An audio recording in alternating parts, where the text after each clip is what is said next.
All debts are paid, baby. Uh-oh. Times I've seen them.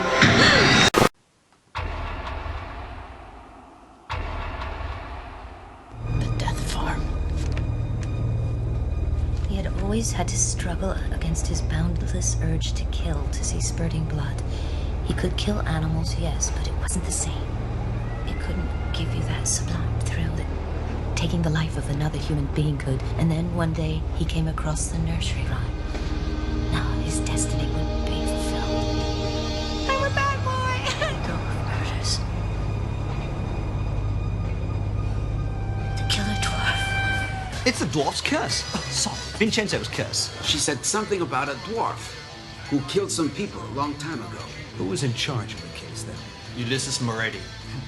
They say he was a real genius. It's now midnight, and in my bed I toss and fight. I'm a bad boy! What the fuck you want? Where's my fucking gun?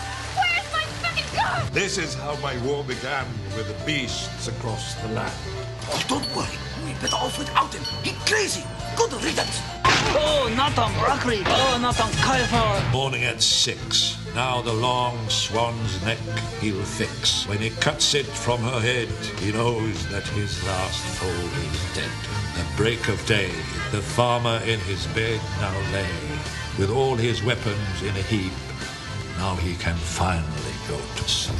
Hi people, this is Johnny, Giovanni Lombardo Radice from Stage Fright, and you are listening to the Hysteria Continues. And indeed you are, and welcome back to the Hysteria Continues. And this time we're off to Turin in Italia, back for another giallo, another listener pick. But unfortunately, we have something to confess, don't we, Joseph?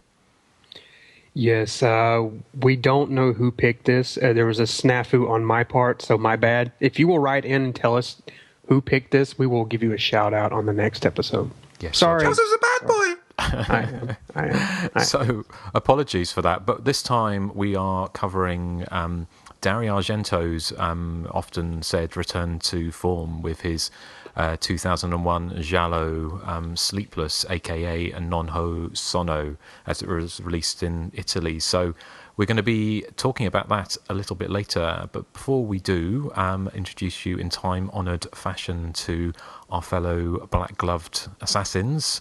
Erik, are you wearing black gloves? No, I'm wearing latex ones. Are you? Yeah. Ooh. That's a bit like Black Belly of the Tarantula, or Canadian. No, it was American Nightmare that had. Yes. It's just like that. Just like those. Sorry, I'm being a little bit anal. You're being very specific. Yes, that's a very niche reference. It is. So if you're a fan of giallos or obscure slasher movies, you might know what I'm talking about. But if you don't, anyway, Erik, how are you doing? Sure, I'm grand. You're grand. I'm grand, as we'd say over here in Ireland. Yes. Okay, well, that's good. It's good to hear. Because we haven't recorded for a little while, have we? No, it must be about 4 weeks. It does feel like it, doesn't it? So we've got lots to talk about. So, Joseph, how are you doing? And what are you wearing? Ooh, I'm wearing a blue t-shirt, black running shorts, and I'm drinking iced coffee, and I'm doing quite well. And I'm very happy that Erik managed to squeeze in that Police Academy 2 sound clip in his intro. Not on broccoli, not on cauliflower. Well, I just thought it fit nicely with the sort of racial stereotype of the Chinese restaurant owner. Yes, it's one of Sleepless's many idiosyncrasies, isn't it? So one of many. Yes. One of many. Something I'm going to bring up when we discuss the film. Yes, definitely. Excellent. And Nathan, how about you? Are you wearing black gloves? No, I'm wearing mittens. Mittens. Wow. You should do a giallo in mittens. That would be. I know. quite something. I think they should do a giallo with a killer wears oven mitts. Yes, that would be cool. Just so you know, I don't own any rubber gloves. I rent them. I have a lease with an option to buy. Do you? Okay. Yes. Well, that's strange. But that must be a Simpsons reference. Surely. No, that is a Fletch reference. Oh, sorry. Oh, but I don't remember that movie. I don't even think I've seen it. Oh my God, you got to see Fletch. I don't think I've seen Fletch before. What about you, Erik? I'm disappointed in all of you. Sorry? What about you? I just don't find Chevy Chase that hysterical funny. You will, to be honest. No, I'm with Nathan on this, Joseph, I'm afraid. You will if you watch Fletch. You will. Well, you will. You will. Okay. Is that Spanish for something? What? Right. Okay. Before it descends into any more madness, and obviously it's very likely to do. I'll just say very quickly, I'm very well, not too hungover today, which is quite nice. Makes a nice change. But you are a bit hungover. No, not really. Oh. Well, I did have tequila and limoncello last night, and a couple of beers. But apart from that, it was surprisingly hangover free this morning. So I might even celebrate with a little tipple of J&B later. And talking of J&B, another shout out to the good folks over Giallo Ciao Ciao, who the podcast, the All Giallo podcast, and one of the co-hosts on there, Creeperson, said he'd like to come on this show at some point. So we'll have to get him on, and maybe one of us can go on there, i.e. me. But well, possibly also there's an Erik on there as well. Excuse me, I think that I know more about Giallos than anyone else on this podcast. True. You always said you don't. He is the reigning king, after all. No, actually, I'm just joking. I don't know. I barely know anything about Giallos. Okay, well, we all have our strengths. You know more about films. Crap. well, I was putting it slightly differently than that. You should be. You're the crap king of the podcast. Well, what an accolade! I wonder what the crown would be made of. But let's not dwell on that. So we will be moving over to Italy shortly, but before we do, let's catch up with what we've been watching recently. So, Erik, how about you? What's been? Well, we'll actually stay in Italy. Well, probably Transylvania. In preparation for Sleepless, I watched Argento's latest movie, Dracula. Oh, right. I don't know if anyone has seen it. Have they? So you took a bullet for the group or a steak, as it may be. Yeah. Well, you see, I have a high tolerance for Argento's later films. I kind of enjoy things like Mother of Tears and Giallo, although I can understand why people would not enjoy them. This is his take, obviously, on the Bram Stoker novel. It's quite different from what I remember anyway. I mean, I haven't read the book in about 25 years, but in this one, Jonathan Harker goes to work for Count Dracula. He goes missing, and then his wife, a big-bosomed wife, comes looking for him. And meanwhile, and this is the main deviation, I think, from the novel, is Dracula can shapeshift into any kind of substandard CGI creature you can imagine. At one point, he's a swarm of flies. Another time, he's a particularly awful-looking CGI wolf. He's an owl. And then in something you mentioned in the last podcast that actually made my jaw drop, Justin, is he's a giant praying mantis at one stage as well, like something you'd see in a Sci-Fi Channel movie. So it is very much Argento's own take on Dracula. The acting is quite awful. Again, it might be a problem with the dubbing, and I'm sure this is something we'll get onto in this as well. The music sounds like it's a kitsch parody. It sounds like the music that they use on The Simpsons Treehouse of Horror, is what it sounds like. But for all its flaws, and there are many, I did kind of enjoy. I suppose 2/3 of it is a decent, fun, silly, trashy movie. There's a great sequence that reminded me of the Burnings raft sequence, where all the kids are off in one fell swoop. The townsfolk are having a meeting in the town hall, and Dracula bursts in and starts chopping off everyone's head and slashing their throats, and he throws a sword at somebody in 3D, because of course this was made in 3D. But the very, I suppose, frustrating thing for a lot of viewers, I'm sure, is the way the film ends. It ends in a way that you'd be shouting at the screen, well, why didn't you just do that in the first place? That's something you could have done 60 seconds into this movie and it would have ended it. There's no real, how would I say, there's no real sort of conflict. The conclusion is effortless, I suppose, is what I'm trying to say, but I won't ruin it. But I mean, I think it's worth a watch. It depends what your tolerance is for Mother of Tears, I'd say, because that's probably the closest film it resembles. I think it's quite ambitious of him to take on something like that with such a low budget, isn't it? Because I think that was one of the things that was the criticisms of Mother of Tears, was obviously the budget was quite low for that film. So the whole idea that Rome is going to hell and there's all these suicides and things like that, and you just kind of you didn't really get the epic sense. So no, there was a couple of punk-looking girls with big hair, and that was supposed to be the apocalypse. Yes. Yeah. Well, it's kind of like a Toya reference, I can guess. That would be the total anti-apocalypse. That would be the joy-apocalypse.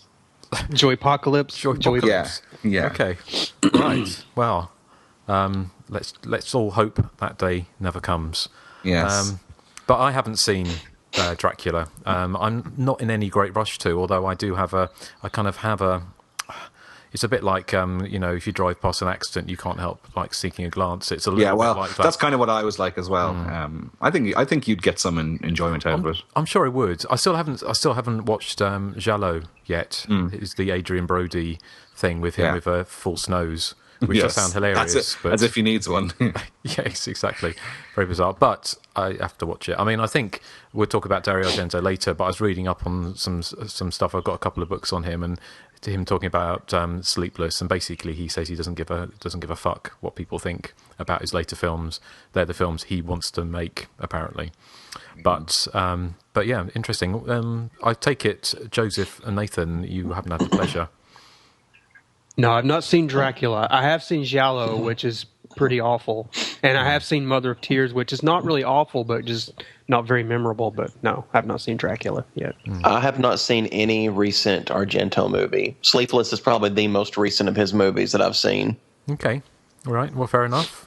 Eric, anything else? Yes, you were talking about guesting on Giallo Ciao Ciao. Well, I'm going to be guesting on the movie Retro Love podcast with Meep, recording next weekend. We're doing a special on the two Coreys, Mr. Feldman and Mr. Haim. So I was catching up with some, there's quite a lot of films they made that I hadn't seen, but this one is Lost Boys, The Tribe, which is the first of the direct-to-DVD sequels to the Joel Schumacher movie. And the only returning actor, bar some cameos during the end credits, is Corey Feldman in the role of Edgar Frog, and he's helping a pair of siblings who are new to the seaside town of Luna Bay, and they're being terrorized by a local gang of young male vampires. Pretty similar setup to the first one, except in this, the lead vampire is played by Angus Sutherland, not Kiefer. It's Kiefer's half-brother.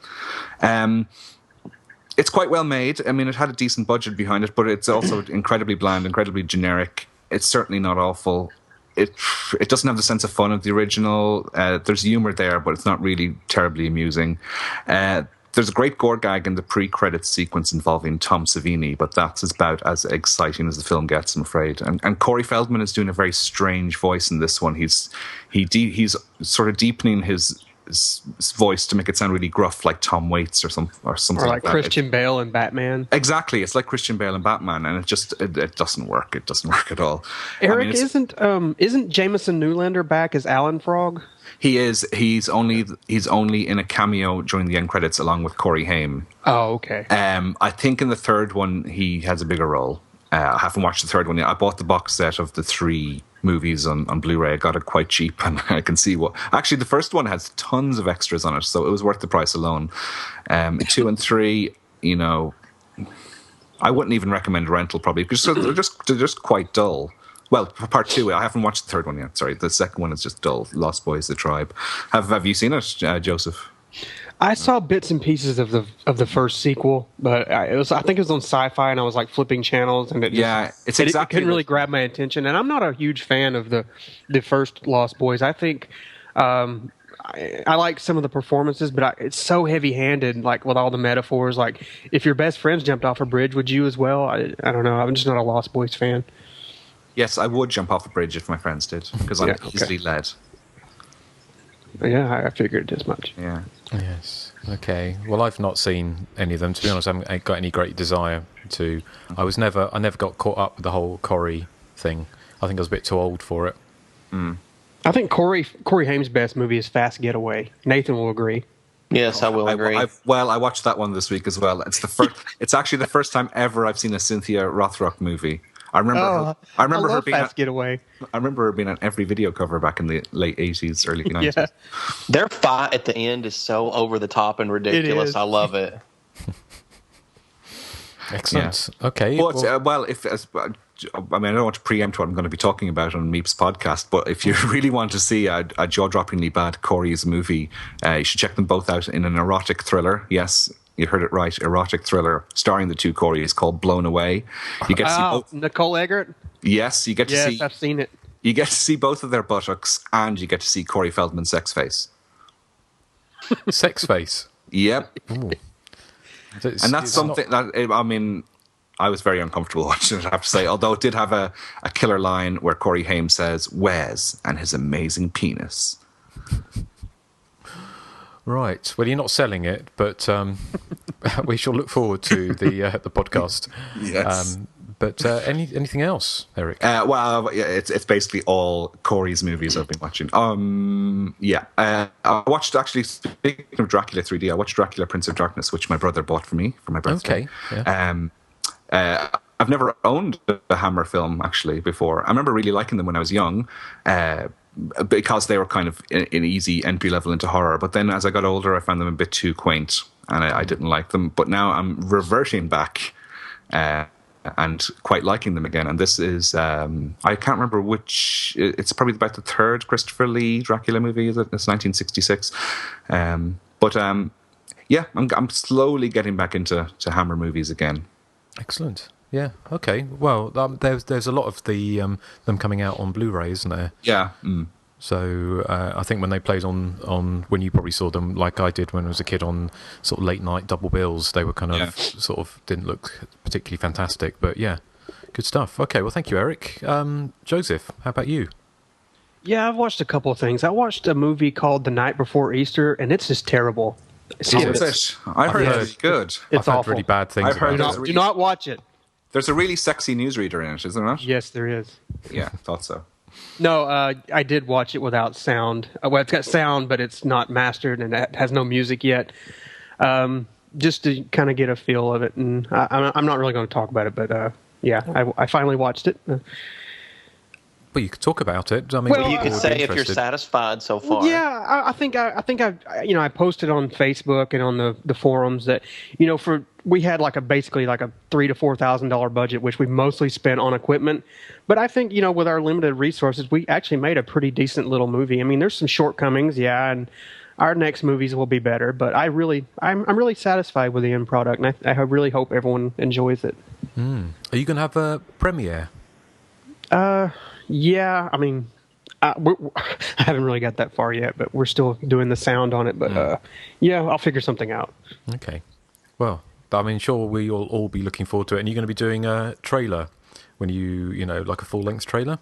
I don't know, because a lot of the sound stuff is going to take some time, and it's probably going to be done like a day before the release, or a couple of days. So I don't know if I'll have time to get an actual trailer together, but I'll try. I'll see what I can do. Okay, right. Well, we're all looking forward to that, and hopefully because myself and Erik have got a little cameos, haven't we? Yes, you do. Yeah, and I just want to say to everyone who actually watches the movie, one thing that I've noticed on a lot of these independent films is that people will get review copies that are friends with the directors and writers behind these films, and they'll praise a movie. I think they do that just because they're friends. If you don't like the movie, just tell us. You're not going to hurt our feelings. I'd rather someone be honest and say, "Hey, it sucks." Thank God for that. Say, "Oh, it's so good." Yeah. I'd rather you just be honest. So if you hate it, just tell us. We're not going to get upset about it or anything. You hear that, well, Erik? But you could say it in a nice way, though. Yeah, I mean, you don't have to say, "Oh, your movie sucks," because we did put a lot of hard work into it. But you could say, "This is areas I think that could have been better." Constructive criticism. The movie sucks, but the newsreader is brilliant and he deserves an Oscar. I mean, myself, there's a few parts in it that I really wish I could have, we could have done something a little better. And with our limited resources, we had to really kind of, brainstorm and do some quick thinking to kind of cheat around it. But I think for the most part, I think everyone will be somewhat happy with it. So we'll see. Okay. Well, we are all looking forward to it. What formats has it been released on? Will it be well, we're going to put it online first to kind of raise a little extra money so we can put it on DVD. So it'll go online on Easter Sunday, and then hopefully, like within a month, we'll have it on DVD. So we'll see. Excellent. Okay, good stuff. Anything else, Joseph? Yeah, I've been watching. I don't know if you or Erik have heard of it. I'm not even sure if Nathan has heard of it, but everyone's been raving about the HBO anthology series True Detective with I've heard of it. Yeah, Matthew McConaughey and Woody Harrelson. Yeah, and I mean everyone and their mother is saying, "Oh, it's so good." So I caught up with it. There's one episode left to air. I think it airs tomorrow night. But anyway, I just wanted to watch it to see what the hubbub was about. And it's basically Matthew McConaughey and Woody Harrelson are these two detectives who are investigating this like serial killer. And oh my God, it is so good.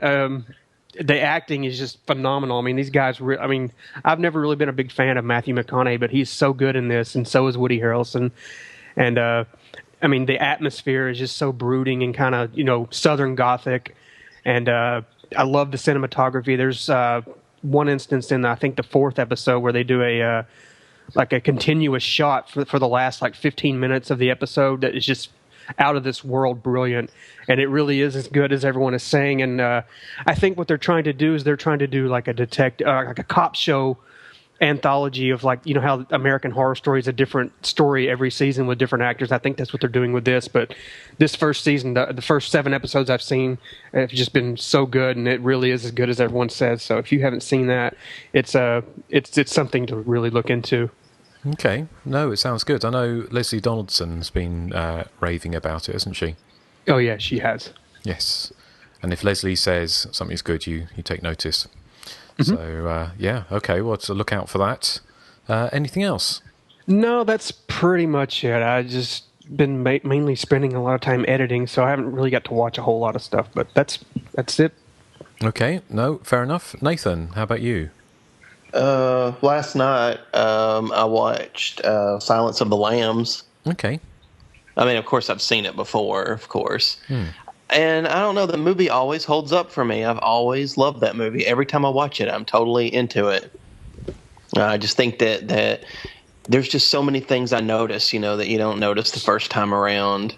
But I think I love all the performances in it. And, I think that Jodie Foster and Anthony Hopkins, they do deserve all the praise that they get. But I think Ted Levine and Brooke Smith, I believe her name is. I can't remember, but Buffalo Bill and his victim, I don't think they get enough praise for as good as they are in the movie too.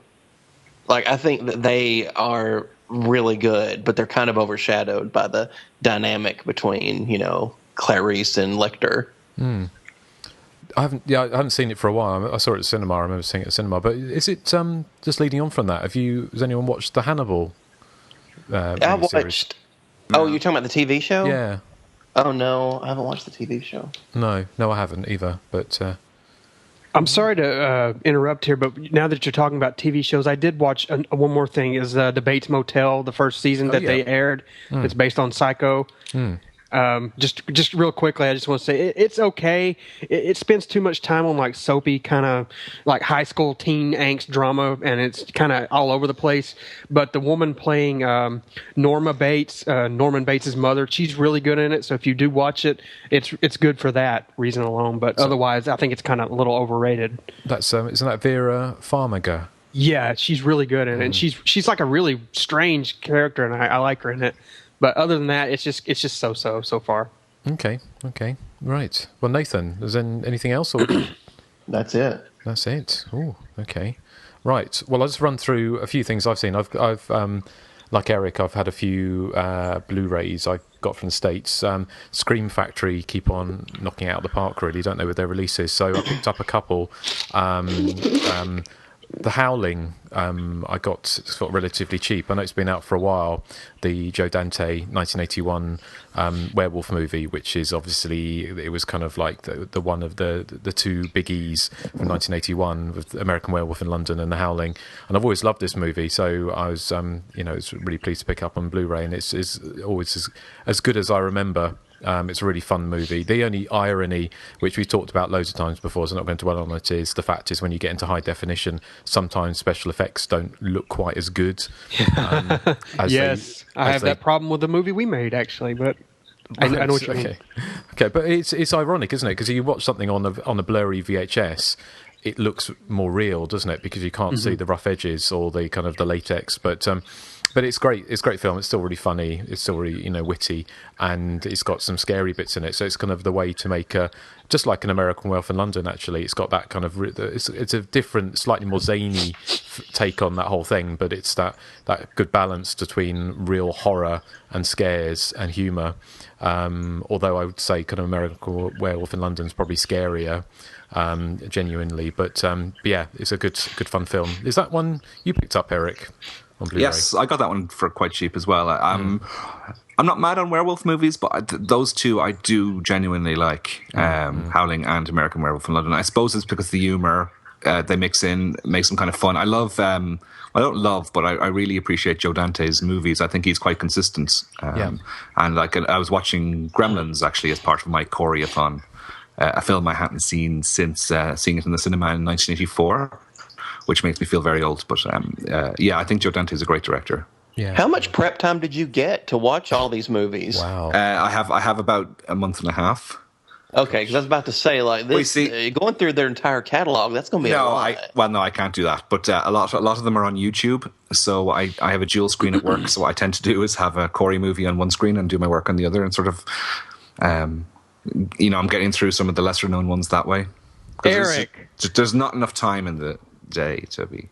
Gosh, I hope your employers Erik, even how aren't listening. could you watching movies at work? I know. I was watching one called Busted on my computer monitor. I turned away for a few seconds. When I turned back, there was full frontal nudity with ladies in a shower, and I was like, "Uh-oh, minimize." So excellent. Well, the other one I picked up was a film I'd never seen before, but always kind of fancied watching. Was Witchboard. Oh yes, is it? I got this one as well. Yeah, which is kind of I'd never seen it before because I always thought it'd be really cheesy, and it was pretty cheesy, but it was very entertaining. Although it's not as kind of out there, I kind of guess, as his later Night of the Demons, which is another one I also picked up, which, the great Linnea Quigley lipstick routine and the Stigmata Mater dance, the Bauhaus number, which is always one I remembered seeing back in the VHS days, back in the late 80s. But for some Angela reason, totally stole your look. She did, yes. She totally stole my look.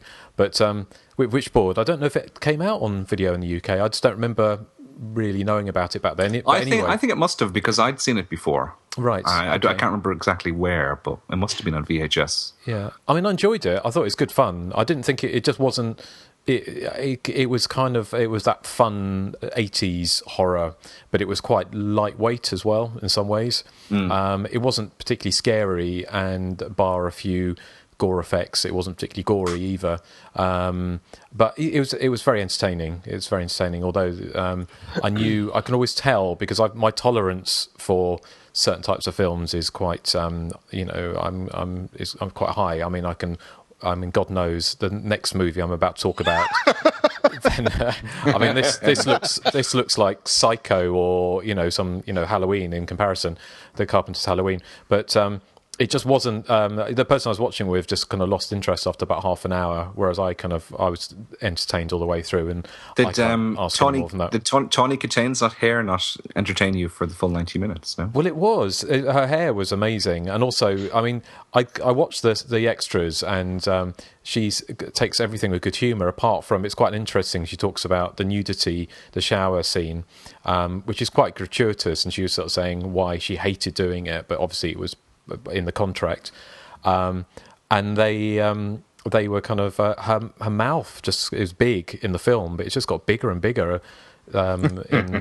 She's got older. I mean, obviously for reasons, but the making of was really funny as well, because they were all not exactly being bitchy about each other, but they were telling these stories. And she was dating O.J. Simpson at the time. Ooh, she escaped there. Well, yes, and then they kind of saying that they would she would disappear into a trailer with O.J. Simpson, and they'd all go up and start rocking the trailer and things like that. So it was all this kind of slightly bizarre, but it was kind of, it was an entertaining film. I'm looking forward to catching Night of the Demons in high definition.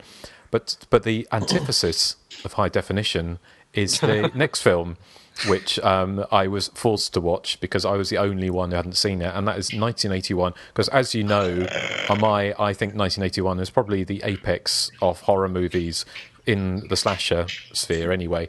I've always said that. But a lot of other films, including The Howling, American and a lot of other films were made in 81. But another film, which doesn't get talked about much, is a little film called Night of Horror, which I downloaded from a place that sounds like Binamageddon. And I can't, basically, for some unknown reason, the file I downloaded was 2.5 gigabytes. Now, how anyone could have thought that this film actually needed to be that big, where it obviously is kind of completely washed out, blurry VHS rip. I doubt it's ever been on DVD. But basically, the two things you need to know about this film is it's called Night of Horror, and there is no horror in it.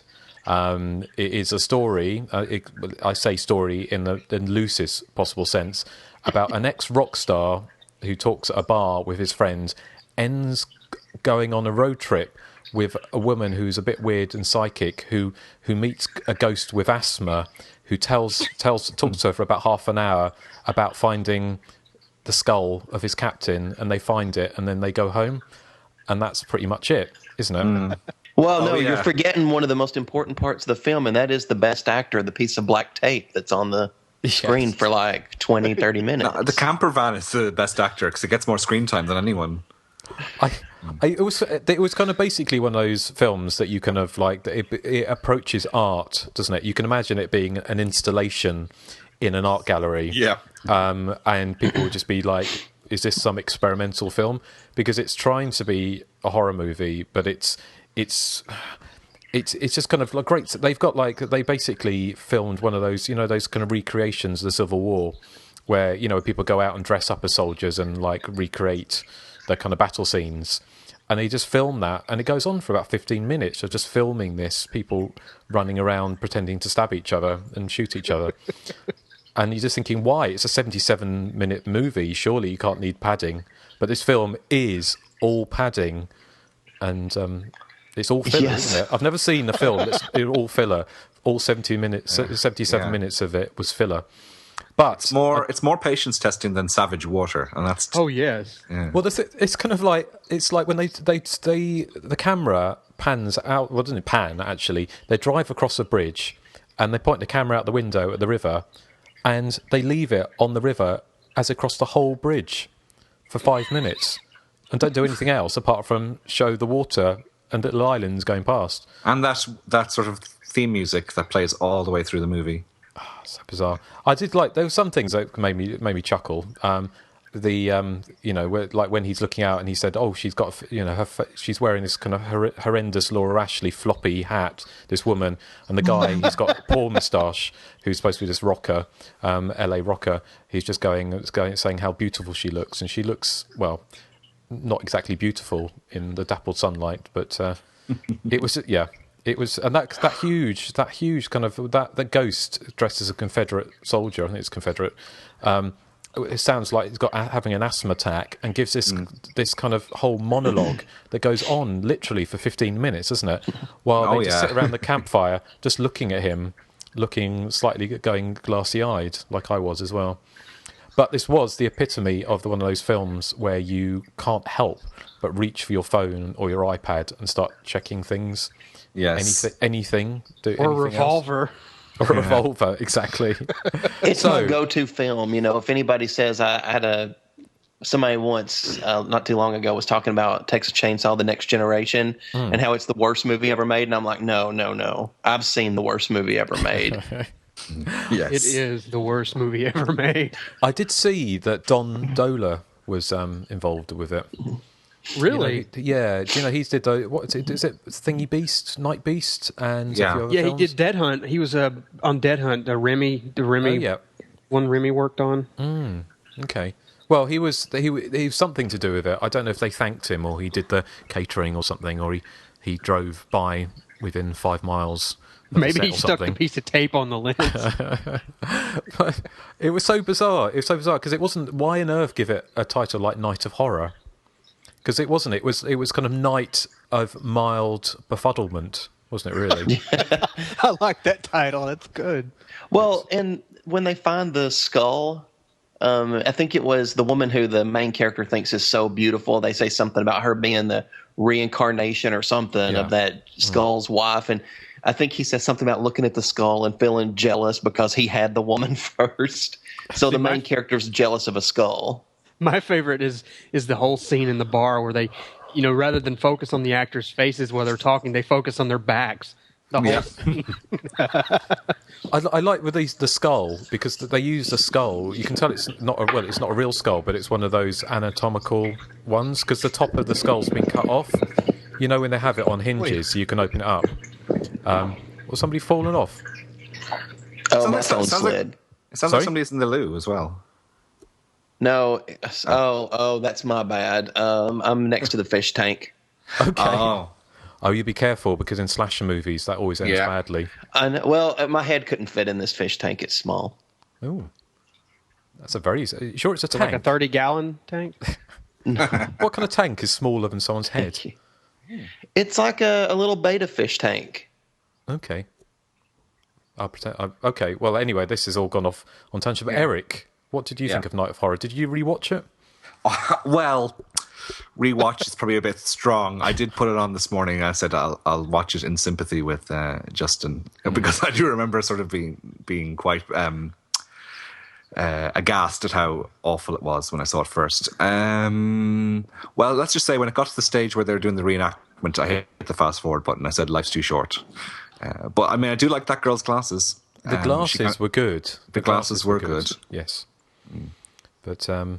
Yeah, I'm trying to think of positive things to say about the movie. I mean, they nothing. they obviously don't believe in either handheld shots or dollies or anything like that. It was stick the camera on the tripod and let the scene play out for 10, 15 minutes. It's kind of... It's bizarre, the movie. And I don't understand how it's even in the public domain. I thought a film like this would never see the light of day. I mean, somebody somewhere obviously released it on video. Well, you know they remade the movie, don't you? Yes, as Curse of the Screaming Dead, was it? Yeah, or Curse of the Cannibal Confederates. That's the other title, isn't it, Nathan? Yeah, that's both. They're both accurate titles. Yes. What? So actually remade? Somebody remade this? What in the late? Well, no, the same guy a few years later, wasn't it? It's loose. It's like a loose remake, and it's not good, but it's actually a little better. It's actually somewhat watchable. Well, it has like the Confederate soldiers are zombies, and they're actually killing the campers. So I mean, there's actually, you could actually consider it a Night of Horror. Yeah, there's actually action. Wow, that's amazing. What was that? The one with the Confederate zombies that had Lieutenant Uhuru in it, and Maxwell Caulfield. Let me look at that one up. Grease 2? No, it wasn't Grease 2. Yeah. Star Trek 2. No, it was kind of. You look it up, Erik, because it was. Yes, I'm looking it's a film I've never seen, but I always fancy seeing, and I remember seeing it in Fangoria many years ago, and it was basically kind of zombie Confederate soldiers. Let me see. I know what you're talking about. I just don't remember the name of it. Yeah. From what? The Supernaturals, is that Supernaturals, that's the one. Yeah. Who directed that? That was directed by Armand Mastroianni, the guy who did... Of course it is. Yeah, He Knows You're Alone. Yes. Yeah. Well, there you go. There's another connection. So, Yes. Well, do we have anything else to say about Night of Horror, or apart from saying you are warned? But if you do, it's worth a watch just to say to join the club. Yeah, you need to see this because it's kind of like a rite of passage. If you're always complaining, oh, this movie's the worst, you really need to see Night of Horror because that movie is the worst. Really? Do you guys think it's worse than Crazy Fat Ethel 2? Yes. Oh, yeah. Yes. Yes. Well, at least something happens in that. That pleases my heart. But the very fact that you won't defend it, Nathan, does say an awful lot. It does. Speaks volumes. Mm. I mean, I can't because to me it commits the worst sin a movie can ever commit. I don't care how badly a movie is put together or anything, as long as I can get some entertainment out of it. The biggest sin a movie can commit to me is to be boring. Yes, Oh boy, when it's boring. so boring, I can't stand it. It drives me nuts. But there is something to be said for that. I'd love to see this in IMAX. If they just went out of the way to make it a huge screen. But as you said, Justin, if somebody put this on the Tate Modern and called it an art installation, it would the critics would probably be falling over themselves over it. Yes, I know.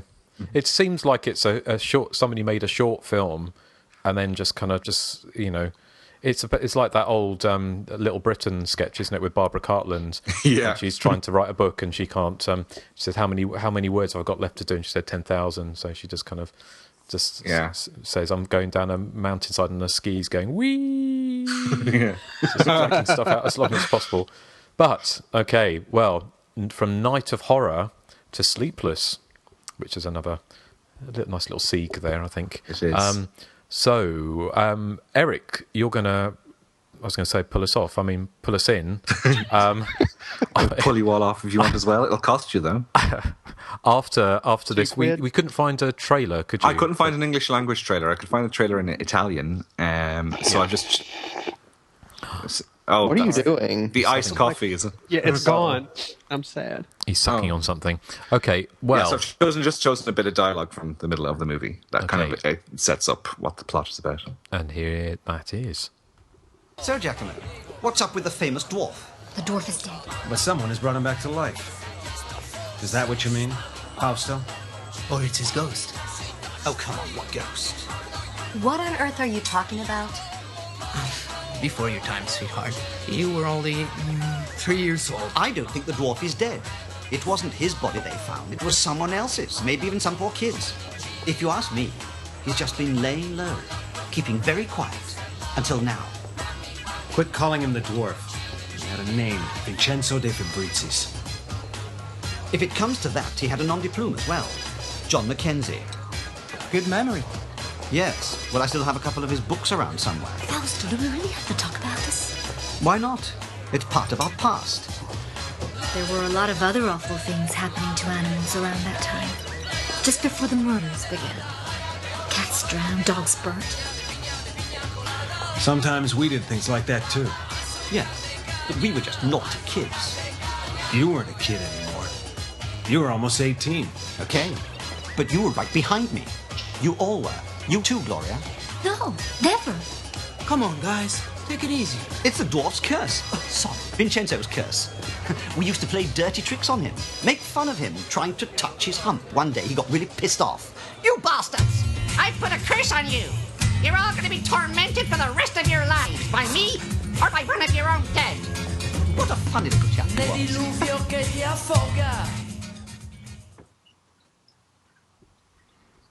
Okay, that was dialogue from Dario Argento's Sleepless. I'll just read the back of the Arrow DVD blurb from 2009. Dario Argento's Sleepless sees the director return to true giallo form in a nightmarish slasher movie of considerable style and tension. A retired police detective is forced back into action to try and solve the case of a serial killer who makes an unwelcome return to society. Hang on to that idea and then steel yourself for a bravura thrill ride of Argento-patented murderous set pieces, including a stunning opening sequence aboard a train. The prowling camera work, the relentless goblin score, and uncompromising moments of mayhem attack the senses with vicious flair that will leave you sleepless. As I said, that's the back of the Arrow DVD from 2009. And my first encounter with Sleepless was back in probably early 2002. Justin, actually, you recommended it to me. I read your review on Hysteria, and it was quite glowing. So I purchased the Italian DVD, which I think was the only place it was available at the time, in a decent print anyway. And my first impressions, as far as I recall, were, yeah, it's good, but it's not exactly deep red, is it? And I kind of put it back on the DVD shelf, maybe watched it once a few months later, and then it's been gathering dust on the shelf ever since. So it was a great surprise for me to revisit the film and actually discover that it's actually really, really, really very good indeed, I thought. The plot is as ridiculous as anything in Argento's back catalogue, and that includes Mother of Tears. You have a dwarf who writes thrillers for a living. He's accused of a series of murders in 1983. After his apparent suicide, and the discovery of his unrecognizable body, the police assume he's dead and the case is closed. However, 18 years later, the murders start up again, all based around a poem called, I can't remember the name of the poem, it's something about at midnight, is it? Around midnight. It's within a novel called Death Farm, and each victim has some connection to an animal mentioned in the poem, and they're dispatched in ways that sort of vaguely mimic what the poet has written. And I suppose the great thing about the film is that the DVD blurb just doesn't lie at all. There are absolutely uncompromising moments of mayhem. You get fingers chopped off, you get fingernails that are pulled off, and heads chopped off, and you have death by English horn. Tee-hee-hee. In fact, of all the mayhem, considering that there's heads chopped off and people stabbed and that, the one that really makes me wince is the fingernails. If you're watching certainly the English language track of that, the sound effects of the nails being cut off the victim's body, it just makes me cringe. I don't know. I just have a very low tolerance for any kind of fingernail type torture, I suppose. There's some great set pieces in the film, reminiscent of Argento at his best. The opening 50 minutes, as the blurb says, are really strong. A prostitute accidentally takes a folder of evidence from the killer's apartment, and she finds herself being chased on a deserted train, as the villain tries to get the folder back. It's very suspenseful, ends in a spectacular moment of bloodshed, as not one but two people are off in quite gory fashion. So the film actually doesn't pick up its main narrative until about 20 minutes in, when we meet the grown-up Giacomo, who witnessed his mother being murdered in very graphic style with, as I said, the aforementioned English horn, or cor anglais, as it's also known. And he hooks up with former detective Ulysses Moretti, who's played by Max von Sydow, who comes out of retirement to try and solve this new rash of murders. And like all good giallo, and certainly like all good Argento movies, it has one foot firmly in the ridiculous. It's got this ludicrous plot device involving this smelly old tramp who has a fold-away dummy. And I mean, you don't really understand what that's all about till sort of the very final moments of the film. It borrows heavily from other Argento films. You get one victim having their teeth bashed against a hard surface. There's a scene reminiscent. What? Sorry. What made you laugh? Teeth bashed against a hard surface. Sorry. Oh, Joseph. You see, you laugh at that, and you didn't laugh at English horn. No. Okay. Of course, there's a very famous sequence in Sleepless that everyone talks about, is the one where the camera pans along the carpeted hallway of a theatre, which is a very uniquely Argento sort of stylistic touch. There's a great there's I really like where Max von Sydow is reading out the poem, and as he's doing it, it cuts away to this kind of like pop-up book, which is displaying sort of the animals. Each time he mentions an animal, it cuts this extreme close-up of a pop-up book, and it reminds me of the stylistic touches like in Deep Red, where the camera is really up close on a turntable watching the needle hit the groove.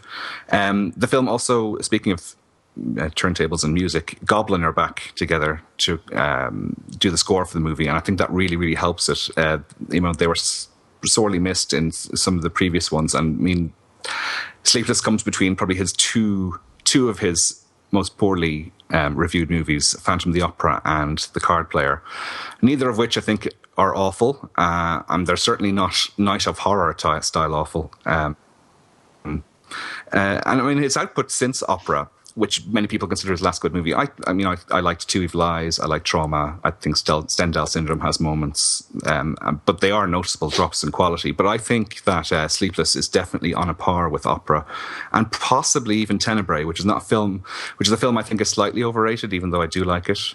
And the one other thing I really liked about Sleepless was it used practical effects. Now, sometimes they do look kind of hokey, but they're certainly superior to the absolutely crap CGI that he was using in Stendhal Syndrome, and again in later, as I discussed earlier, in Dracula. So Sleepless does kind of stand out as being a very, very good movie amongst his sort of later.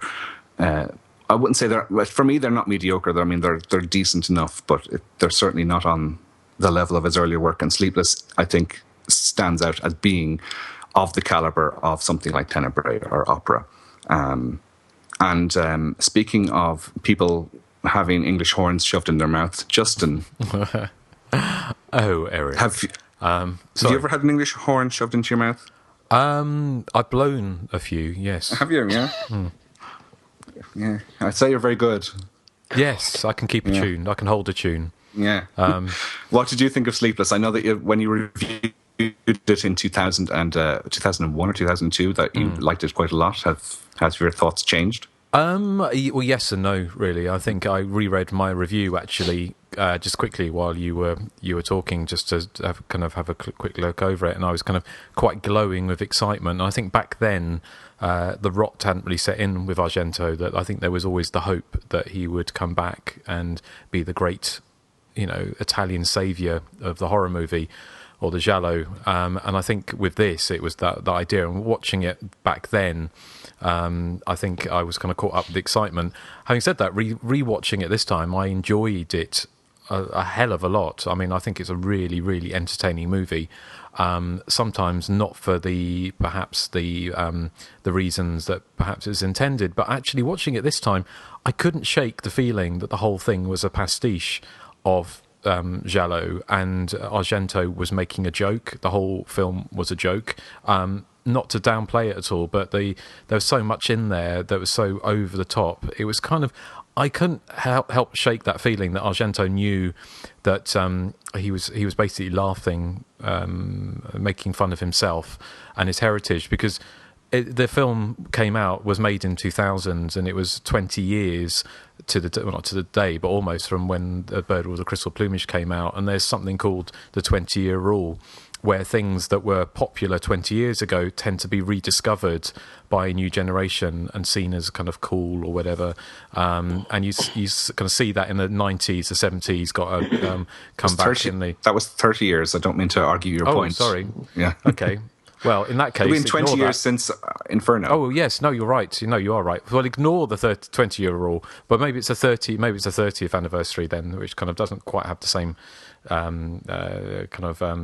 doesn't make the point quite as well. But I just couldn't help, because reading up about him, it said that he was asked all the time by people, when are you going to make The Third Mother, or when are you going to do another giallo? And he was like, I've had it with that. But when he came back, I just kind of, whether or not it just, there was all the stuff in there, like the things like the blue folder, when the prostitute's killed on a train, and she has that folder, and then she shouts the folder, the blue folder, which is obviously echoing Susie Bannion shouting the iris, the blue iris in Suspiria. And at the time, I was convinced the prostitute Angela, who was killed on the train, which is probably the best sequence in the whole film, was a transsexual, because obviously and she's not. But I think because obviously Argento had used transsexual in Tenebrae, Eva Robbins, I think it was, and he'd used gay characters in other films. So he's kind of there's one of the things he's done before, but I think he must have chosen her because she looked like a man in a dress, or kind of a lot of the time people thought she was transsexual. I hope she's not listening. I very much doubt she is, but there was all these things through it that it was kind of like pastiches. Obviously, all the animal stuff, kind of echoing back to the Three Animal trilogy. Then, of course, you had the nursery rhyme, which echoes back to Deep Red. So it was all these tropes and all these things that he'd used so many times before that, again, I just can't. Rewatching it, it just seems to me fairly obvious that Argento was taking the piss out of himself. But that doesn't mean it wasn't an enjoyable movie. It was, and I got a lot from it. But I was also surprised, and I think I picked up in the review, that he almost steals from Lucio Fulci in the gore department, whereas the violence in his films, even with something like Deep Red and Tenebrae, was gratuitous, but it wasn't overly gratuitous, I don't think. Whereas in this, it very much felt more like the kind of violence you see in a Fulci film, and certainly the ending of the film when the killer is killed off. It seemed to be almost like a nod to the end of the New York Ripper and the killing of the killer in that. So it seemed like Argento was revisiting his past, but very much with a tongue in cheek. But not to say I didn't enjoy it. I did, but it's it's plagued, or you can either say it's plagued or it's kind of benefits from that whole Euro dubbing thing, which it seems, again, I can't imagine Argento didn't know that kind of Eurotrash dubbing was being laughed at by people. Whether or not he actually embraced that and thought it was actually part of the whole, the whole thing, I don't know. Because apparently I've read that the Italian dub is still pretty bad, because the film was shot in English, and so that's always been the kind of the weakest point, I kind of guess. Argento's not particularly interested in actors or acting, is he? It's all about the visuals and the kind of the kind of in your face shocks and gore and music and light and magic and all those kind of things, whereas actors are very much, and actresses are very much, a kind of pawns for him to play around with, but he's not particularly interested in them or their performances, which I think it really shows. But having someone like Max von Sydow in this, who was a very good actor, he certainly his performance highlighted quite how broad some of the other performances are to be charitable, I can guess. Although the two main characters, I think, played by Stefano Dionisi, who is the hero, and his girlfriend, which is Chiara Caselli. They were both well-respected actors in their own fields. So they were fine, but some of the other actors around them, it just it is a pleasure for any kind of Euro horror. To be honest, I sometimes watch the film like eyeball for the English dubbing, because it's part of the joy of it. But yeah, anyway, that's kind of, there's a lot more to say about it, but that's my tuppence. How would you compare it to Opera, which many people thought was his previous good movie before Sleepless? I would say Opera is a lot better than Sleepless. Would you? All right, yeah, okay. A lot better. I mean, I think Opera suffers from a tacked on ending, which didn't really need. But I think Opera is a much better movie than Sleepless. But Sleepless, there's a lot to be entertained with there if you see it in the right mood, I think. But I think I was a bit too overexcitable back in the day, that I thought this was the big return of Dario Argento, and I think it was. Realistically, it was a continuation of the slide. I think it was a high point in his slide down to mediocrity, which is a thing you never would expect to say about Dario Argento. But there you go. Okay, let's go over to our Giallo expert, Nathan. Yes, I'm quite the expert. No, I really did like Sleepless. Unfortunately for me, and this is what kills a lot of Giallo movies for me, to be honest. I don't find the police investigations all that interesting.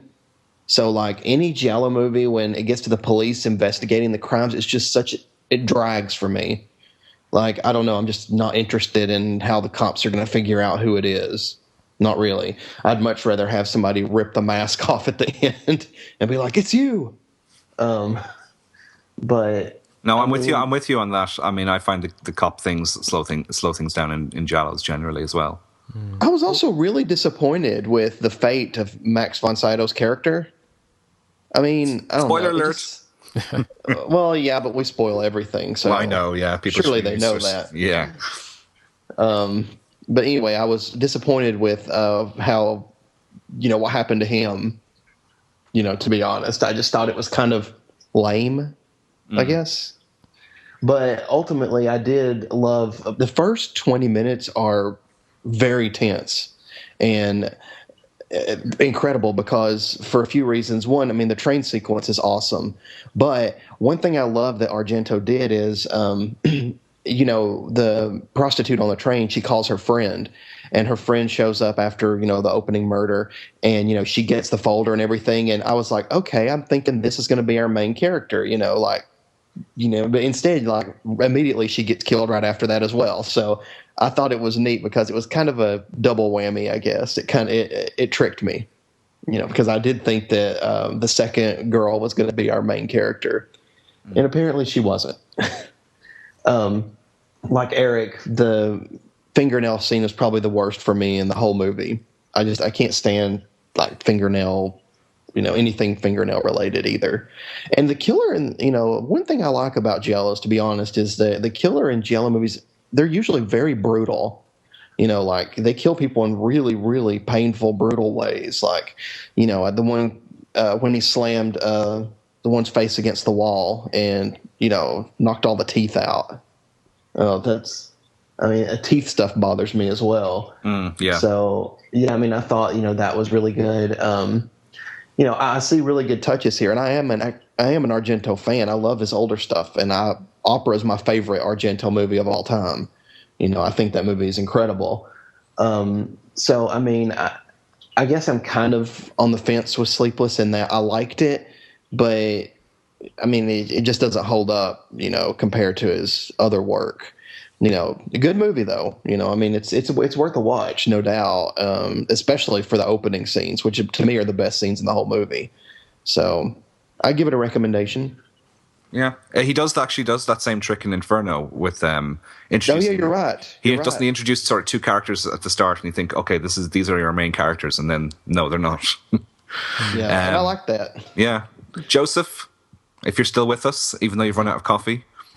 Speaking of which, Justin, can you pause it? I really need a restroom break. Yeah, me too. Oh, blimey. Okay. And then I'll just come back and pick up. Okay. I hope it hasn't caused explosive diarrhea, all that coffee. Yeah, I watched Sleepless when it came out, and I wasn't a big fan, but I watched it last night, and I really, really liked it. I think it held up better than when I initially watched it. I have some problems with it, but first, I think that opening moments on the train is some of the best work Argento has ever done, and I was kind of wanting the whole movie just to take place on the train, and I love it's constant shots of being chased through the corridors of the train, and then outside with all the rain, and then finally that graphic murder. I almost wanted like more passengers to get on this train, and then Argento just to kind of pick up from there and just have this whole movie, this whole giallo set on this train. And I was a little disappointed that we kind of moved away from there, but because I found the main storyline, it's kind of muddled. Most giallos are. The stuff with the dwarf, I didn't really follow it too well. And that's another thing. This movie is so insensitive to little people. It's ridiculous. There's a moment where a little person walks into I think it's a police station, or it's some kind of interview room, and there's a bunch of dwarves in there, and the music they play, it's all circus music. It's just it's so insensitive, and I was like, what is this? But I guess it's kind of to be expected with a clashing cultures. What we may find insensitive, they may find kind of praising. I don't know, but yeah, I think some of the murders in this film are some of the best work Argento's done. They're lush and extravagant in their brutalness. But yeah, I like that, and I think Max von Sydow or Sydow, or however you pronounce his name, I think he's really good, and I like that he spends a majority of the movie talking to a conure. I found that kind of entertaining. Like Nathan, I was a little I thought his death was anticlimactic. He just kind of has a heart attack from fright. But yeah, Sleepless is a movie I not much cared about, but watching it last night, I have to say, despite little problems here and there, I give it a fairly marginal thumbs up. It's certainly, Argento's, I guess it's sort of a return to form. It's not as good as say Opera. I will go there and say, yeah, Opera was probably his last, truly great film in my opinion. And I've liked a few of his stuff like Trauma and, like Erik said, I think the Stendhal Syndrome had its moments.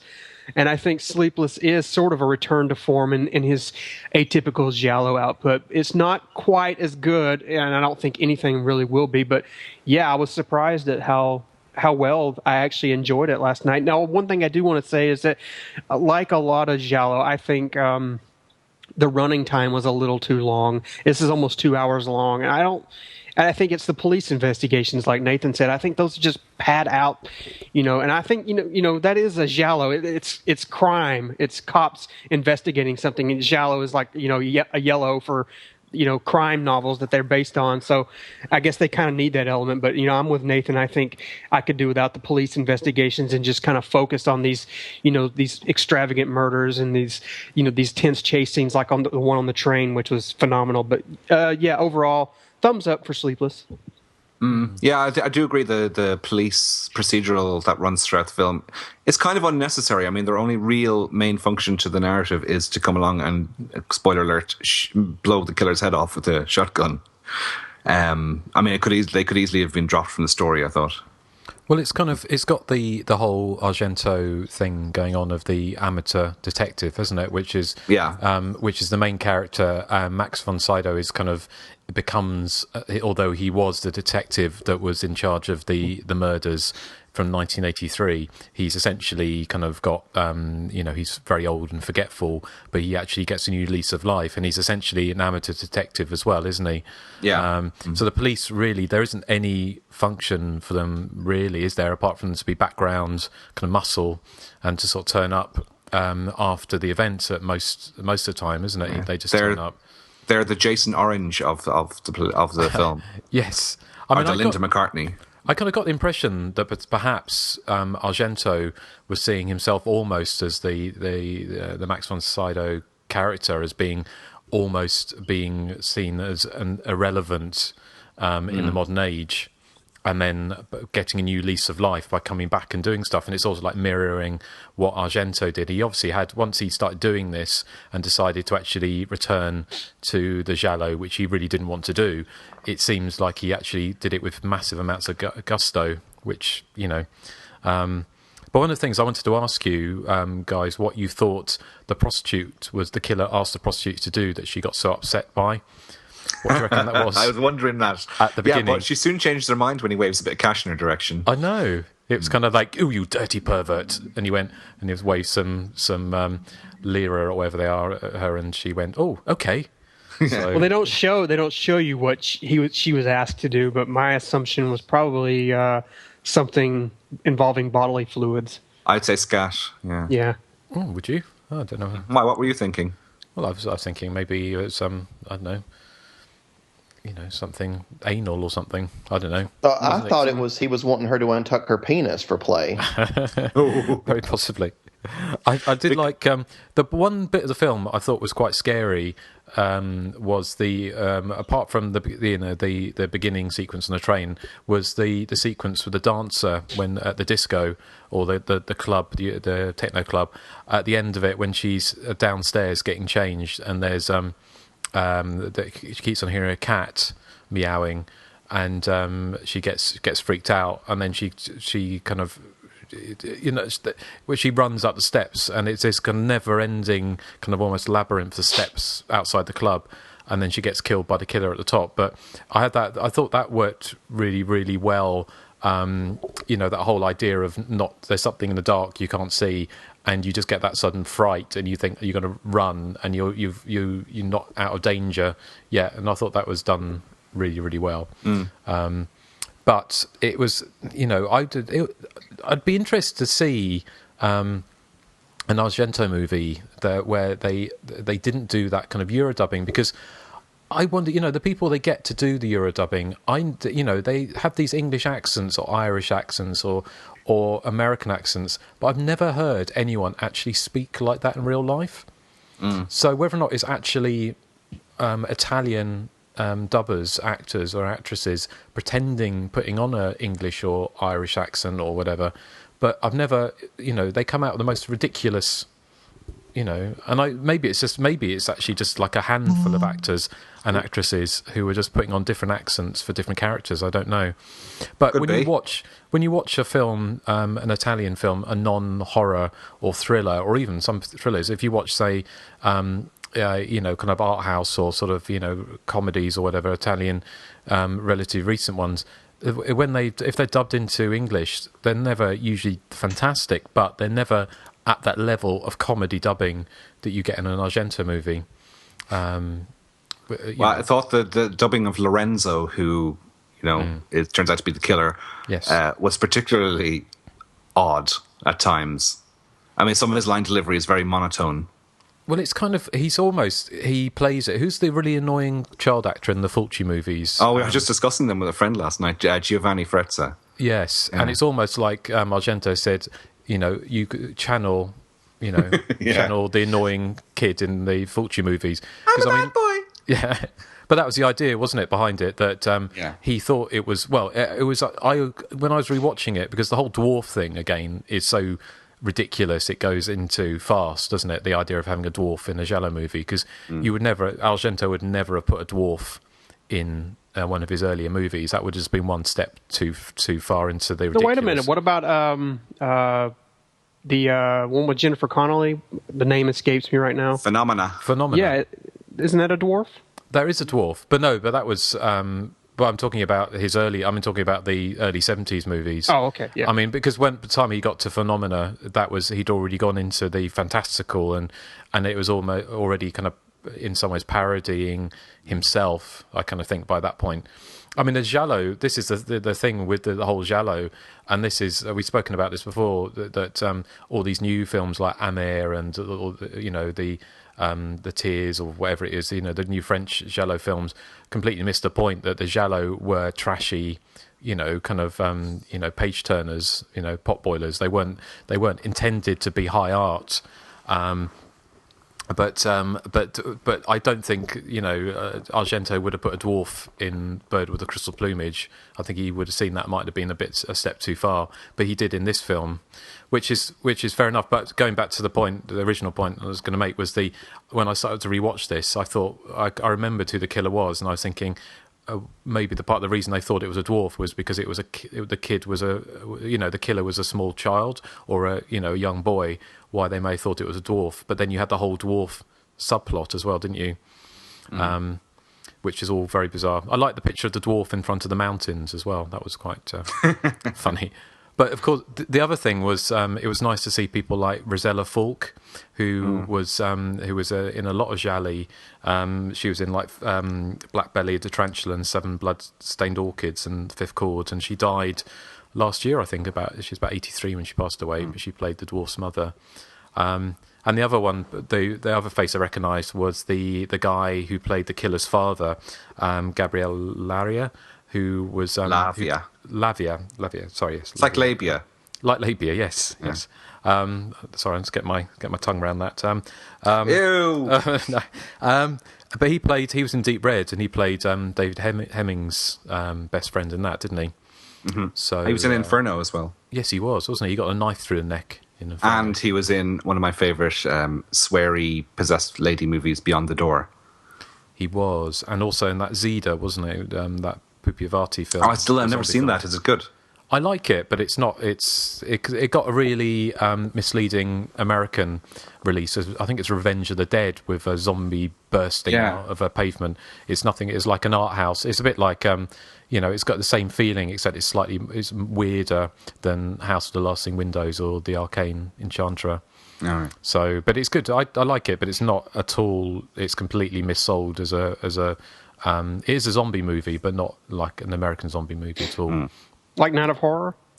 Not exactly like Night of Horror. It was quite slow moving, but it's. But yeah. Well, that's Sleepless. Anything else we want to say about that? I liked her hiding place in the train. Like I thought she was smart to hide between the two cars, but then she came back out, and I'm like, you should have stayed there. I like the. We're talking about the train. I love.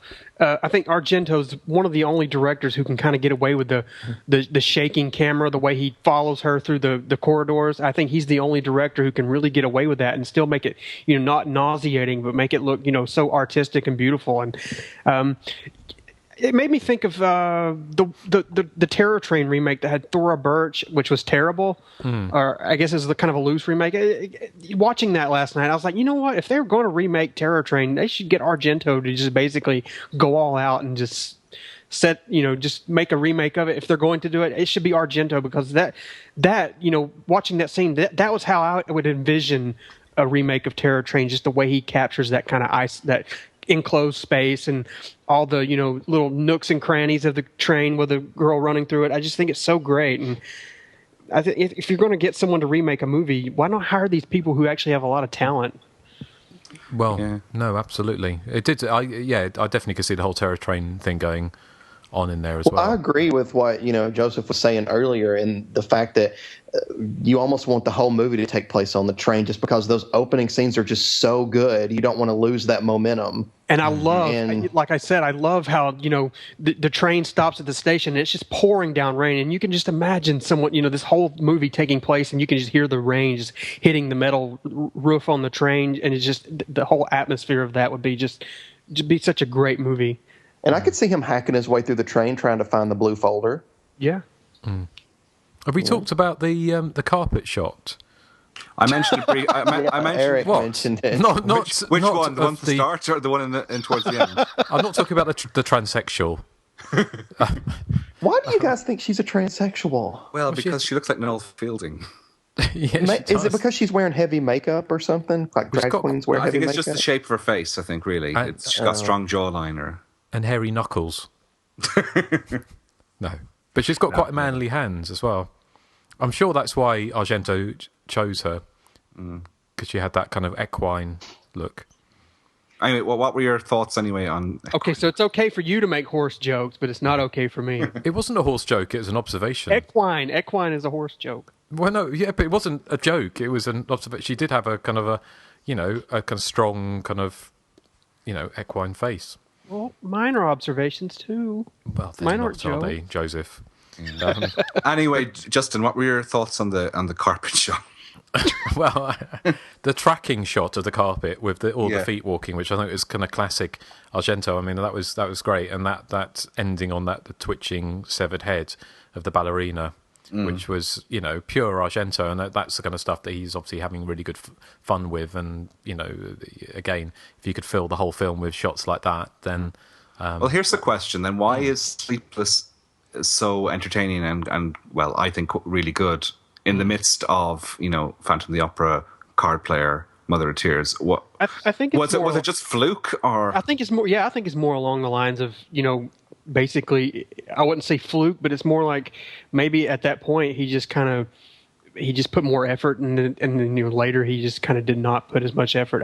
I think he kind of struck. I don't think Sleepless is wonderful. I think it's good. I think he just kind of had minimal lightning in a bottle with this. With it being almost as good as his earlier stuff. So. I think also the Card Player was the complete opposite to this, wasn't it? He went and made a really drab, grey, kind of pastel-looking kind of film that had none of the typical. This is basically Argento after too many after eating a whole cake shop, isn't it? Sugar rush. Yeah, bag of Skittles. Yeah, whereas the Card Player is Argento on horse tranquilizers. So it's kind of and the Phantom of the Opera was it Phantom of the Opera he did? Yeah, just before. Yeah, that was his film before this one. Yeah, but that was, I think it was kind of people just thinking. He says again in this book I've got. He just says, "I did it because I wanted to do it. I'm in a position where I can just make the films I want to make." And you're kind of thinking, really? Would you really want to make Phantom of the Opera, another version of that? But maybe he did. I don't know. But it was, it just seemed a bit like doing Dracula. It just seems a bit kind of old hat, doesn't it? Well, if he did Dracula or Phantom of the Opera in the 70s when he was at his peak, I'd say they could have been quite interesting. But to do them for like tuppence as more or less straight to DVD movies is, Well, I mean, one thing you can say about Argento is that he's obviously he's getting on up there in age, but I think for someone who's obviously gotten a lot older, he's still really good at what he's doing. I mean, even if the movies as a whole aren't as great, I think a lot of his style still remains, and he's still got it in some aspects in his older age. So, and you can't say that about a lot of people, I think. No, fair enough. Well, is it time we talk a little bit about some background? Well, who wants to hear my joke of the week first? Oh, yay! Yes. Okay. Well, let's see if this will be a hit or a miss. Okay. What is Dario Argento's favorite television station? I don't know. Daria Nickelodeon.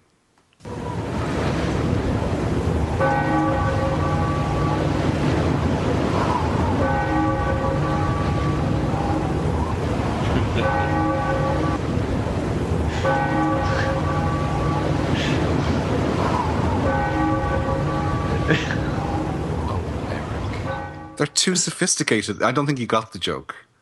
I actually kind of liked that one. That was pretty good. It actually made me chuckle because it was just one of those jokes that's so bad it's funny. Yay. You're getting there, Erik. I think one day we won't hear that. Yeah, you'll hear cheers instead. Automatic tumbleweed. Yeah. But thank you. You're becoming a regular fixture, aren't you? Yeah. Like today, Hysteria continues. Tomorrow, BBC One primetime Saturday night. What, the One show? Yeah, one. One. I'll go on there and talk for 15 seconds before they have to cut to an insert and then come back to me for 10 seconds and then cut to another insert. Yes. It's the not exactly the most in-depth program, is it? But I love it because they Nathan and Joseph won't know anything about this, but I'm sure you have the American equivalent. But they have a guest on. Talk to them for 10 seconds and go, anyway, we've now got a segment about macrame, and then go off and do that for 15 minutes and come back and talk to them for 10 seconds, then go off and do something about golf. It's all very bizarre. It is. It's very flimsy. Very flimsy. Anyway, so, yes. Behind the scenes. Yeah. Now, Justin, you've probably read the same books as me, so you'll probably have all the background information that we need. But I'll go to Nathan and Joseph first. Do you have any background, guys, on Sleepless? It's the Giallo. Is it? Oh, yeah. Oh, thanks. Yeah. Okay, I'll just One thing I do want to say is around the time this came out, I was just leaving my first horror website, which was the Diabolical Dominion, and this was actually the last movie I had reviewed on that site. Oh. So I remember the Diabolical Dominion. I didn't realize you had anything to do with it. I was the creator. Oh, very good. Sorry, Justin, what were you going to say? No, nothing. Oh, right, okay. I'll give some brief behind the scenes. Now, I couldn't find much apart from in Alan Jones' Profondo Argento book, which I assume is one of your sources. Is it? It is. Yes. Yeah.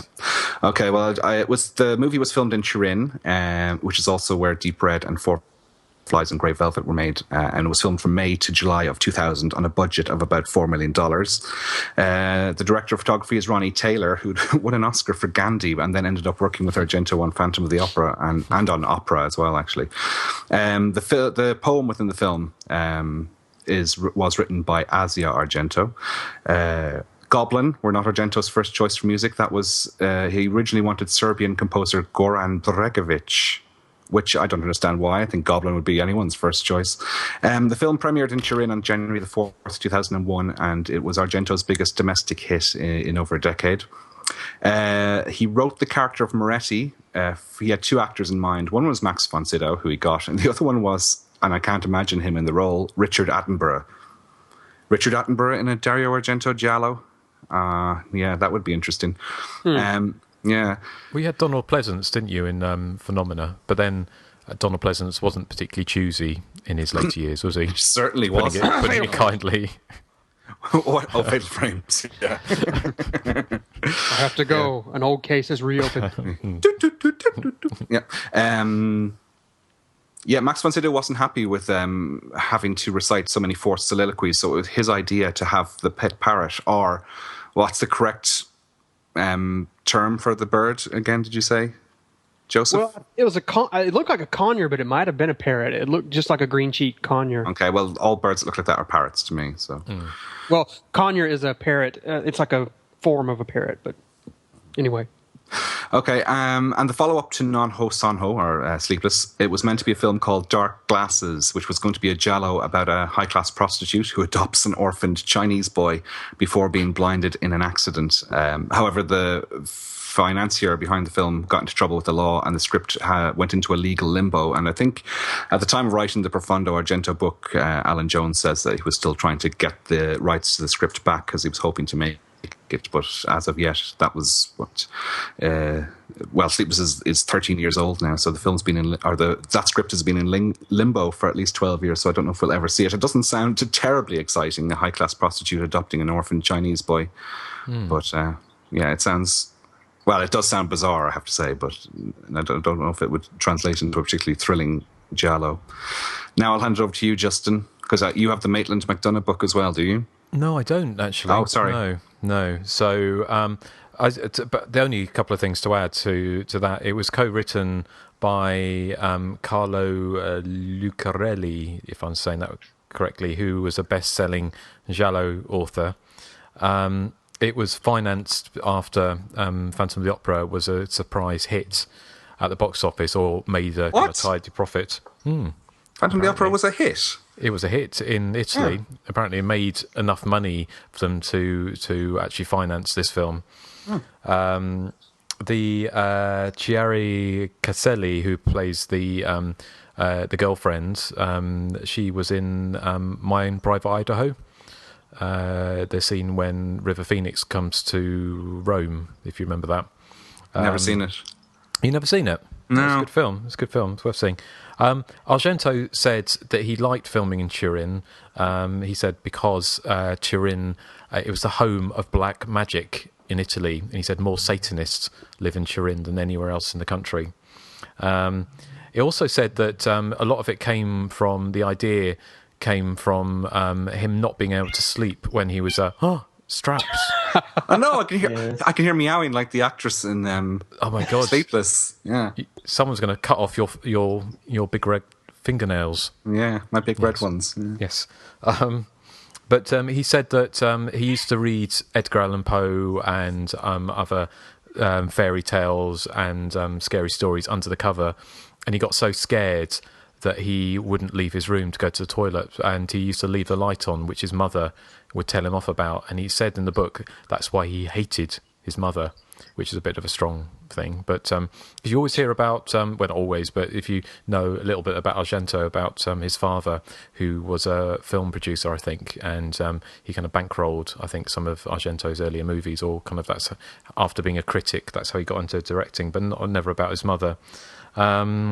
There are a couple of other names that were thrown around for the film. One was Insomniac and Death Farm, which is the name of the book we hear right at the beginning of the podcast, where the nursery rhyme is in.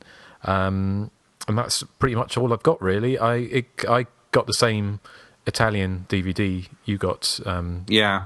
I didn't pick up the Arrow release. Was there anything? No, I didn't pick up the Arrow release either. I got the blurb from I found the sleeve on the internet and just copied the blurb from there. Okay, right. Well, is that all of our Sleepless? Is that Sleepless done? That is Sleepless. Yeah, time to go to bed. The one thing I did like, the one I forgot to mention, those two little things. One was why on earth was the main character the only white man working in a Chinese restaurant? Which is bizarre, wasn't it? And also, I did like the Muscle Mary bursting into tears and throwing up into the pool where the drowned woman was. So I was reading a review actually of Sleepless in one of my books, I think it was, and they do mention that it's kind of funny the way the caption Rome comes up on the screen during that sequence where they're in a Chinese restaurant. They thought it was deliberately subversive of Argento. That's funny, actually. Because normally in a film, if it would be a shot of the Colosseum or something, and the word Rome would be there, or at least an Italian restaurant or something. Yeah, exactly. A Chinese restaurant. Yeah. Well, that's again why I think ultimately that he was having. You see, when I read the Alan Jones thing, Alan Jones doesn't seem to think it was a pastiche at all. But I think Argento's got quite a big sense of humour, because if you look back at some of his earlier movies, like The Bird with the Crystal Plumage, and there's sections in all of his movies where he has kind of comedy sections, doesn't he? Or something's a little bit ridiculous, like in Bird with the Crystal Plumage, when I think the guy goes to the house where the guy's keeping all the cats that he eats, and in Deep Red with boo to him, boo. I know, and Dario Nicoldi and David Hemmings have that kind of slightly comical relationship, don't they? And the whole thing of them driving around Rome or wherever it was, Turin, in that tiny car when he gets stuck and the seat keeps on falling down. So he's always got these kind of like humorous little asides, in the film. So he's not without a sense of humour. But he's a paradox. Well, not paradox. He's an enigma, I think. I don't think he always, when he says things, I think he's quite often being quite mischievous. But that makes him more interesting, I kind of guess. Well, since we're speaking about Dario Argento, what would be your personal favorite Argento film? Just a quick. Well, probably for me it would be Suspiria, but for a giallo, I would probably say a tie between Tenebrae and Deep Red. For me, it's Deep Red, definitely. Nathan, yours is opera. Opera, always opera. Yeah, I think mine's a tie between Inferno and Deep Red. Oh, Inferno, yeah. Yeah, Inferno, I think it's very underrated. I really think the visuals in that film are just so arresting. They're incredible, yeah. Yeah, I mean, I love them. I don't care that much for Cat o' Nine Tails and Four Flies and Grey Velvet. I love Four Flies, but I think Cat o' Nine Tails is kind of, Yeah, I don't revisit them as much as Bird with Crystal Plumage and Deep Red and Suspiria and Inferno and Opera and all of those, and Tenebrae. But yeah, okay, right. Well, that was Sleepless, and whoever chose it, we're sorry. Well, I'm sorry. Not. Yeah. Well, it was the rest of us trying to be professional, but yeah. Anyway, shall we move on to some feedback? Yes. Sure. Who would like to go first? I'll go. Okay. All right. This is from Cameron Perry, our good old friend Cameron. Yay. He says, "Hi guys. Sorry it's been so long since my last email. I have been in the background enjoying every episode from Twisted Nightmare to the most recent, The Burning, which was excellent, both film and podcast. One of my favorites I even bought the Blu-ray, sorry. Rewatching the film again after the podcast, a few things that struck me other than Fisher Stevens' balls. One being that when Cropsey is leaving the hospital, I believe he gives the doctors a handshake as if to say, hey, you did your best. Odd for a Jason-like killer. Jason Alexander is great in the scene where he's dispensing pornography to the campers. When I close my eyes, I can imagine Duckman. Awesome quiz as always. Sad to see the end of Erik's run, but hey, it was good to see someone else on top. Boo! Oh, and Justin did, after a slight pause, did say part 2 in reference to Slumber Party Massacre. So vindicated. 2. Yeah. He deserved the win, but I'm sure you'll come back, Erik. You can't keep a good man down. Thanks for the cat. It was missed. I definitely missed the top 3s. But I understand there are only so many top 3s that can be done. It was great to hear one of my favorite comedy movies, Moving Violations, mentioned.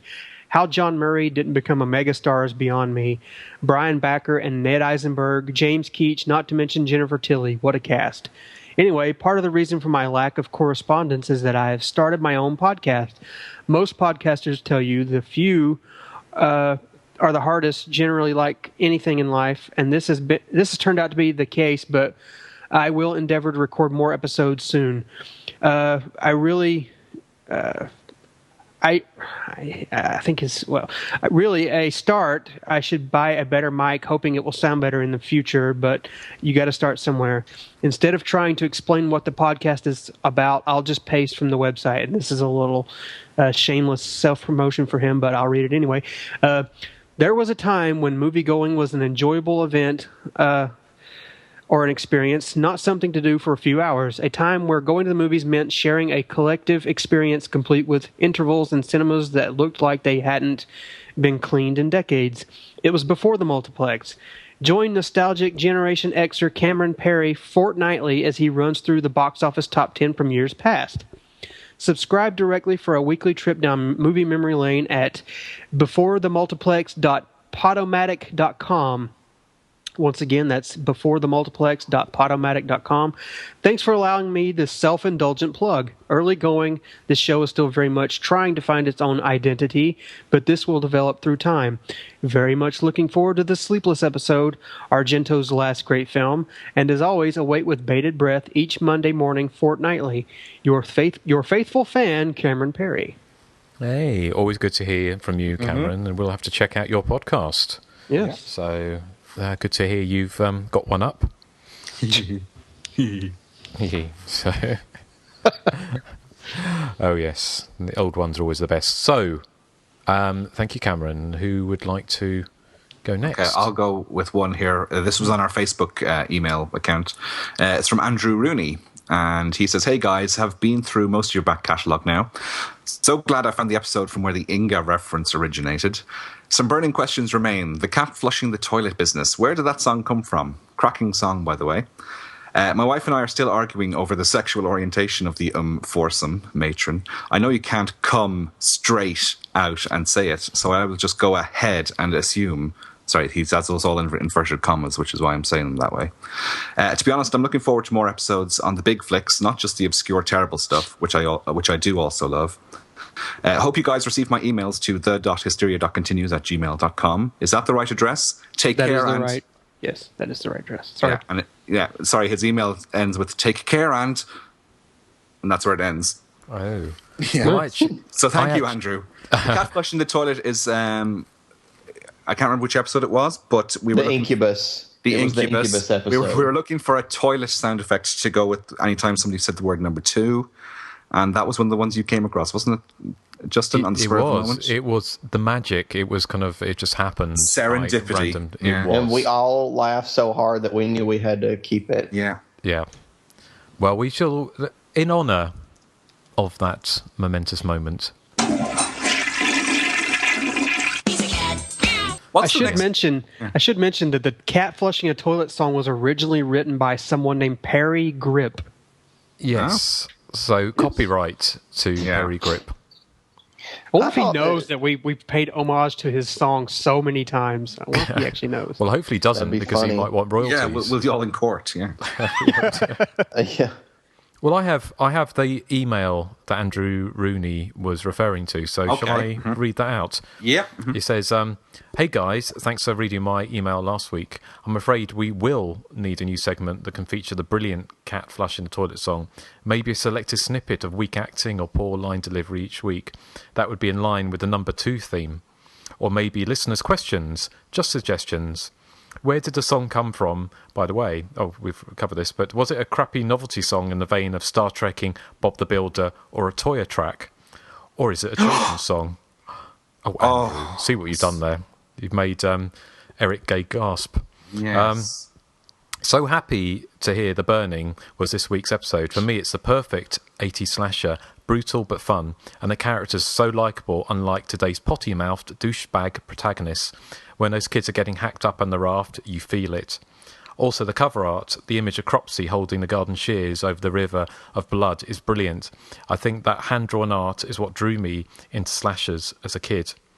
My local video shop has had a very relaxed view on adhering to the age restrictions when I was young, and I would just often choose my video based on its gruesome cover.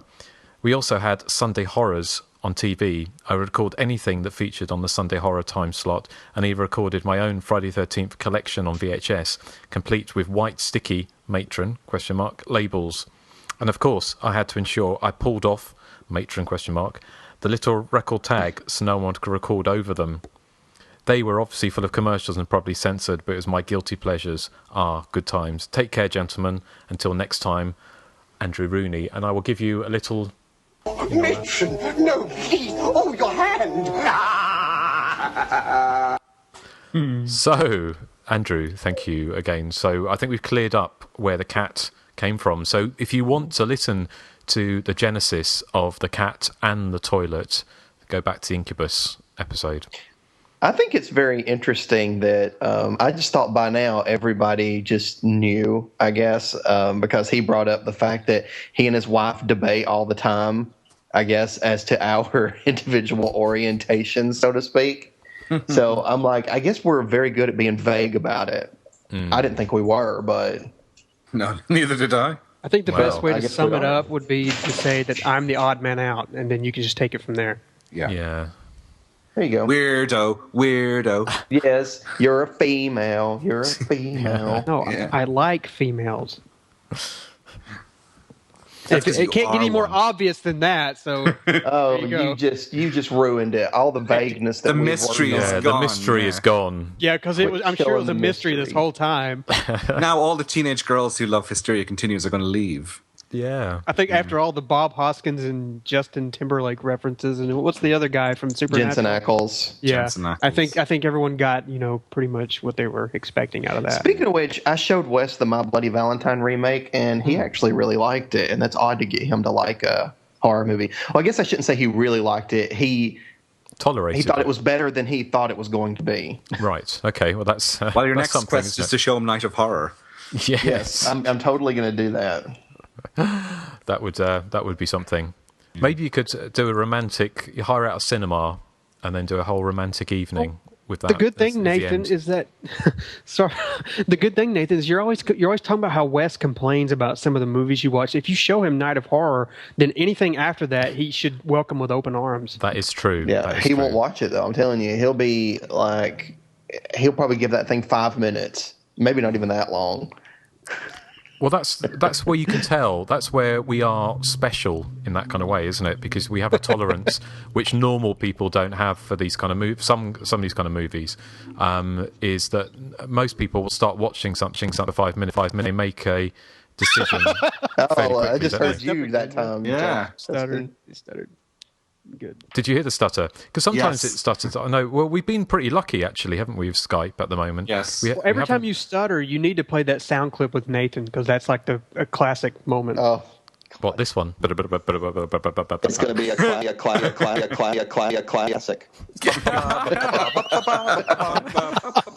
What amazing timing. Yes. Well, mind you, it would be hard pushed in that episode to find a single word that wasn't stuttered. So. That's one of my favorite episodes to listen to because it's so funny. Was it the Pieces episode? Was another one that went very. No, bizarre, it was the Bloody Moon. Bloody Moon. Oh, Bloody Moon. We were here for about 6 hours trying to get to work, weren't we? Yes, and we'd all gone. See, Bloody Moon was like a 3-hour episode, but we recorded for like 5 hours. I know. So that's what goes on behind the scenes, and also, as you probably know, at the end of each show, there's a little. We lift up Eric's skirt, and you can see behind the scenes, don't we? If you listen, there's always a little snippet. Skirts. You don't. It's a kilt. It's a kilt, or a dressing gown. Frock. Yes. I wear a tunic. Do you? I want people to tear it asunder. Oh well. Shame I haven't got that sound clip of that prostitute making that going, how dirty pervert. But yes, well, thank you, Andrew. We've got any more for anyone? I have one. Okay. It says, "Hi guys, this is Mike, aka Savage Valentine, aka Bloody Frames. I remember as a 4-year-old sipping on a hot latte, staring gawk-eyed at Olivia Newton's Dirty Pillows. I remember the slasher The Abomination from 1986. It was like watching Deadly Spawn meets Harold and Maude. I still have nightmares of Orgroff, the Mad Mutilator, hacking precious innocents to pieces, make them squeal like Nathan when he has no news. I have deadly dreams of Justin eating chunky Kit Kats off of Eric's unshaven back. I have a phobia of flush toilets and cats named Argento. This is because my repressed memories of the Ninth Configuration, a.k.a. Twinkle Twinkle Killer Kane, are coming back. I was 10 years old when I was skating next to a house at the edge of the park at 10 miles an hour when I went through a mirror and was injured for 10 minutes. This is why every 10 years I get like this. And that's it. Is that it? Well, that's some interesting feedback we got there. That's the strangest thing about that was a 4-year-old drinking a latte. Yeah. I've never heard the like. Justin had like when he was a baby, he had like a wine bottle with a rubber nipple in it. Wouldn't surprise. How do you know? That's where your habit came from. Yeah, it's mother alcohol. That's I always sent her a Mother's Day card. So yes, well that was an interesting bit of feedback, wasn't it? Yes. I think some wordplay going on there. Which yes, thank you, Mike. Was it Mike? Well, he has many AKAs. Yes. But hang on just a second. We'll just call him Mike. We'll just call him Mike. Okay, because he's Mike, he's Savage Valentine, he's Bloody Frames. Wow. He's a cat flushing a toilet. Yes. Right. Well, we've had a plethora or wealth of feedback. Is that our spent? No, I've got more. Okay. Does anyone else have any? No? No.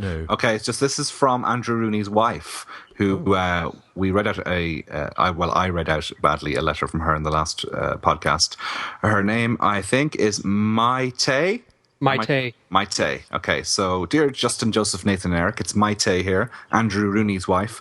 Just wanted to write and tell you I'm a huge fan of your podcast. I've never been a big fan of slashers or horrors in general, but since Andrew and I got together, seems they are the only movies I watch on Friday nights. Anyway, going back to you guys, you are so knowledgeable, entertaining, and have such great chemistry that it's a delight to listen to you every night. We set up my iPod to play the show and then turn off when the chosen episode is finished. It's almost a ritual now, and we have been re-listening to lots of old episodes. That's why the cat flush in the toilet is part of our everyday life. Please do not feel bad about butchering my name. I'm from Chile, so it's a Spanish name. I've lived in New Zealand for the last 9 years, and there's only a handful of people that can pronounce it correctly. It sounds something like Maite, and she's printed it phonetically. Hopefully I'm getting it right. Anyway, I just wanted to say how much I love your podcasts and how awesome you all are. And by the way, I love the fact that you're animal lovers. That's from Maite Elgueta Clavel. And Maite actually sent us a second follow-up email then, just to say, hi guys, me again. Just wondering if any of you have seen the Spanish film Thesis. This is a horror thriller about a film and media university student who's researching for her thesis about snuff films. It's one of the first movies of Alejandro Amenabar, director of The Others, The Sea Inside, and Vanilla Sky.